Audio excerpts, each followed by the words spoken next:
In 1972, Steely Dan released their debut album, Can't Buy a Thrill.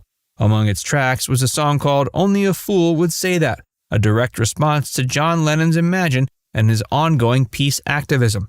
The song, with its upbeat bossa nova groove and seemingly cheerful melody, masked a biting critique of Lennon's idealistic worldview. From the opening lines, Steely Dan takes aim at Lennon's vision. Quote, "Our world become one of salads and sun, only a fool would say that."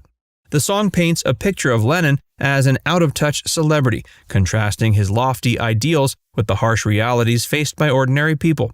The lyrics go on to describe, quote, "A boy with a plan, a natural man, wearing a white Stetson hat," a thinly veiled reference to Lennon, who was often seen wearing a white hat during this period. This image of Lennon as a naive dreamer is juxtaposed against the man in the street who doesn't have the luxury of believing in utopian ideals. Fagan and Becker's critique is particularly pointed when they sing, "You do his 9 to 5, drag yourself home half alive, and there on the screen, a man with a dream." This verse encapsulates the disconnect between Lennon's idealism and the daily struggles of working-class people.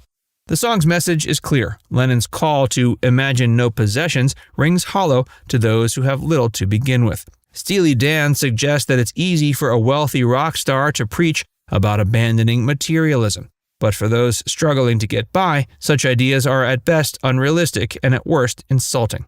Only a Fool Would Say That marked a shift in the cultural conversation. It signaled the end of the wide-eyed optimism of the 1960s and the beginning of a more cynical, pragmatic era. Steely Dan was not alone in this critique. Other artists, including Frank Zappa and Paul Simon, also expressed skepticism about Lennon's approach to activism. The song's impact went beyond its critique of Lennon. It established Steely Dan as a band unafraid to challenge the status quo and even take on the biggest names in music.